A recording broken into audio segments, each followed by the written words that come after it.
I'm 81 years old, and I'm sitting here in a house that's been paid off for 30 years, looking at a life that, from the outside, looks like a success.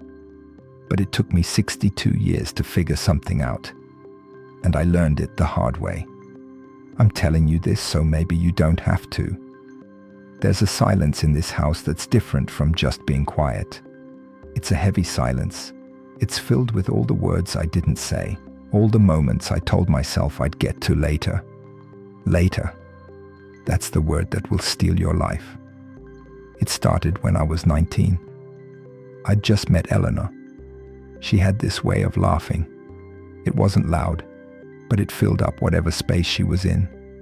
We were young, and we had nothing. But we had this plan. The plan was simple. Work hard, build a good life, and then one day, we'd enjoy it. That was the mistake, right there. The idea that enjoying it was a destination, a place you arrived at after all the work was done. I took a job at a manufacturing plant. It was hard work, long hours, but it was steady. Good money for a young man in those days. I remember telling Eleanor, "This is just for a little while. I'll do this. We'll save up, get a down payment on a house, and then I'll find something easier. Something with better hours." She'd just smile and put her hand on my arm. She believed in me. That was the thing about Eleanor. She always believed. We got the house, a little starter home with a big oak tree in the front yard. The day we moved in, I stood on the lawn and I felt this immense pride. I'd done it. I was a provider. I was building our future. That night, I came home from work, and she had set up a card table in the empty living room with 2 plates and a candle. She said, "Let's celebrate." I was tired. My back ached. All I could think about was the overtime shift I'd picked up for the next day to help pay for the new mortgage. I looked at her and said, "Honey, can we just do this on the weekend? I'm exhausted." She blew out the candle. She didn't complain. She just said, "Of course, you get some rest." And we never had that dinner. We had other dinners, of course, thousands of them. But that specific one, the one meant to celebrate the beginning of our life in that house, it just vanished. It was the first of 1,000 moments I'd postpone. I didn't see it then. It just felt responsible, practical. The years started to blur into a routine. Wake up, go to work, come home, eat, sleep. On the weekends, I'd fix things around the house. I built a deck. I painted the fence. I was always working on the life, but I wasn't living in it. The kids came. First Michael, then Sarah. And that just cemented it in my mind. My duty, my responsibility. Now, I wasn't just working for Eleanor and me. I was working for them, for their future. I was providing. That was the word I used. I was a good provider. I said it to myself. Other people said it about me. He's a hard worker, a good provider. It became my identity, and I wore it like a badge of honor. But what it really meant was that I wasn't there. I missed Michael's first steps. I was on a double shift. Eleanor told me about it on the phone, her voice so excited. I remember feeling a little pang of something, disappointment. But I pushed it down and told myself that the overtime check was more important. It would buy his shoes. It would pay for his food. That's how a father loves his son, I thought, by providing. I was at the plant when Sarah said her first word. I was there for birthdays mostly, for Christmas. The big things, but the small things. The Tuesday afternoons, the bedtime stories, the scraped knees. Those were all Eleanor. My job was the house, the money, the structure they lived inside. I thought I was building them a home. I was, I suppose, a physical one, but I was a ghost in it. I remember one night, I came home late, like always. The house was dark except for the light in the kitchen. Eleanor was sitting at the table, just staring at a drawing Sarah had made. It was our family. A little stick figure me, a stick figure Eleanor, and the kids. But my stick figure was off to the side, separate from the others. Eleanor looked up at me when I walked in. She didn't look angry. She just looked tired, a different kind of tired than the one I felt in my bones, a soul tired. She slid the drawing across the table. "She sees it," she said, her voice barely a whisper. I looked at it, and I got defensive. I said, "What does she see? A father who works his fingers to the bone for his family? A father who makes sure she has a roof over her head and clothes on her back?" I was so sure I was in the right, so sure that my sacrifice was the purest form of love. Eleanor just shook her head, a tear rolling down her cheek. "She sees that you're not here, Frank, even when you're here. That should have been it. That should have been the moment, the wake-up call." But I was 35 years old, and I was too deep inside the machine I had built. I saw her sadness as a lack of understanding, a failure to appreciate what I was doing for them. I thought, one day she'll get it. When the kids are in college, when the house is paid off, then she'll see that all this was worth it. So I kept going. I got a promotion, then another. More money, more responsibility, more time away. The plan was working. Our life was getting built. From the outside, it was perfect. But the silence in the house was getting louder. The thing about a habit is that you don't notice you're in it. It's just what you do. Waking up at 5 a.m. became what I did. Missing dinner became what I did. Saying, "I'm too tired," or "I have to work," that just became my answer for everything. Michael joined the baseball team in middle school. I made it to one game. One. I sat in the bleachers and I didn't know any of the other parents. They all knew each other. They had inside jokes. They knew the kids' nicknames. I was just a stranger watching my own son. He hit a double. I stood up and cheered, and he looked over, and for a second, he seemed almost surprised to see me there. Surprised. I remember thinking I had to make it to more games. I wrote the schedule down, but then a big order came in at the plant. A crisis. I was the guy they called for a crisis. It made me feel important. And I told myself that this big order would mean a bigger Christmas bonus. That bonus would be better for Michael than seeing his dad in the bleachers. It was so easy to make that trade. It made perfect sense. He quit baseball the next year. He said he just wasn't that into it. But I wonder. Eleanor tried to pull me back. God, she tried. She'd plan weekends away. "No phones, Frank," she'd say. "Just us."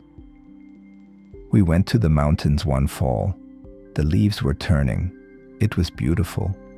We went for a hike, and for about an hour, it was like it used to be. We were just Frank and Eleanor. We were laughing. And then, we got back to the little cabin we'd rented, and I saw the blinking light on my phone. A missed call from work. I told her, "I just have to check this. It'll only take a minute." It was never a minute. It was an hour. I was on the porch, pacing, talking about supply chains and logistics. When I came back inside, she was reading a book. The fire was going. The spell was broken. We were just two people in a quiet room again. She didn't say anything. That was the worst part. She had stopped fighting it. She had just accepted it. That's a kind of giving up that you don't see until it's years too late. The years I was in my 40s, they're a complete blur. I was climbing the ladder. I made supervisor, then plant manager. I had an office. I had people working under me. I had a parking spot with my name on it. I had all the things that were supposed to mean I'd made it. Sarah was a teenager then. She was quiet, a good student. She was artistic, like her mother. She'd be in a room for hours, painting. Sometimes I'd knock on the door and ask to see what she was working on. She'd show me, and I'd say something like, "That's very nice, honey." But I wasn't really seeing it.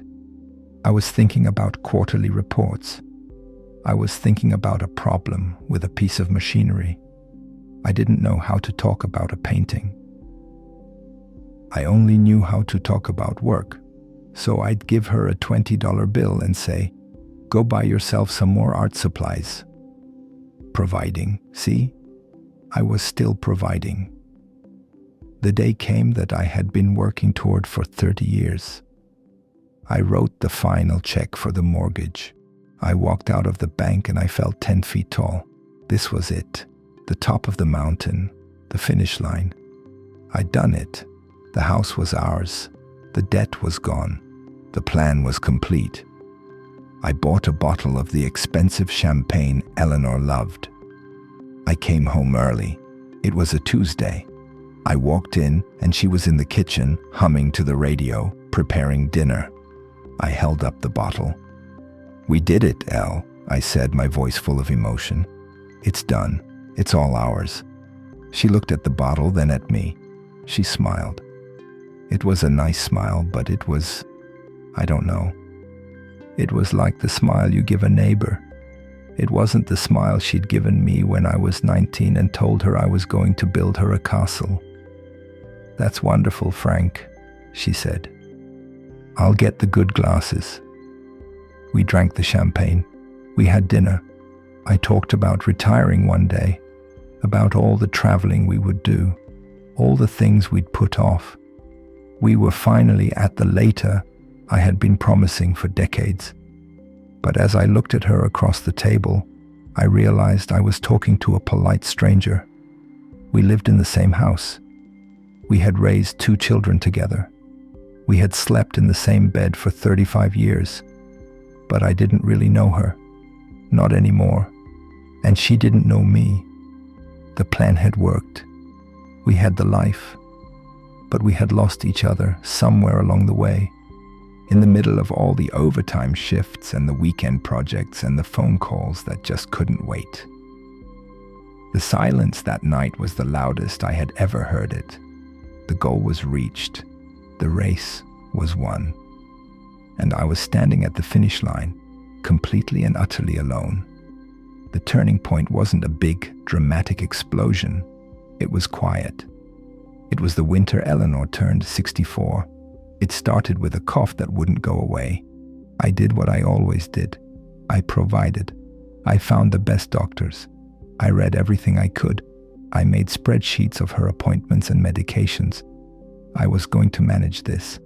I was going to solve this problem, just like any problem at the plant. I was going to build a solution. She was patient with me. She let me drive her to all the appointments.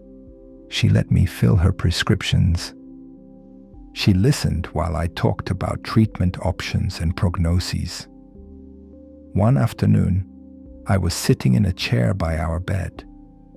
She had been sleeping most of the day.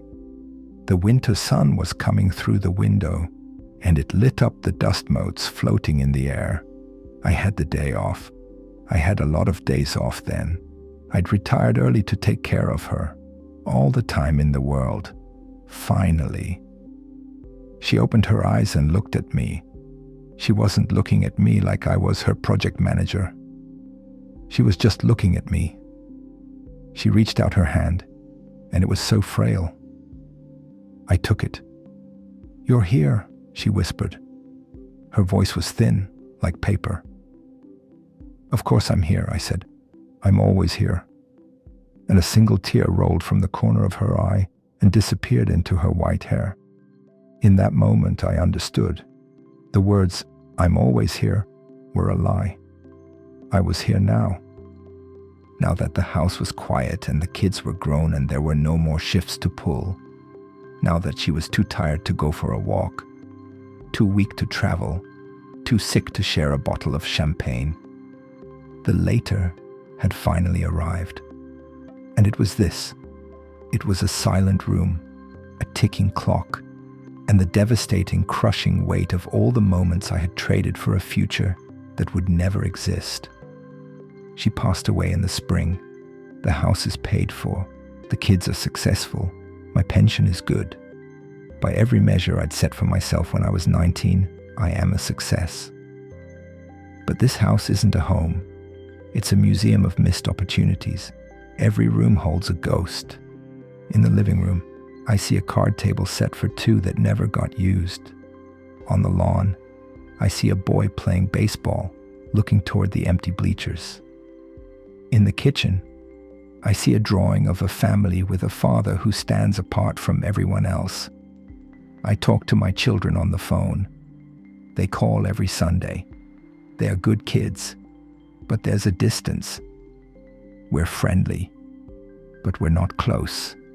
Because closeness isn't built on birthdays and holidays.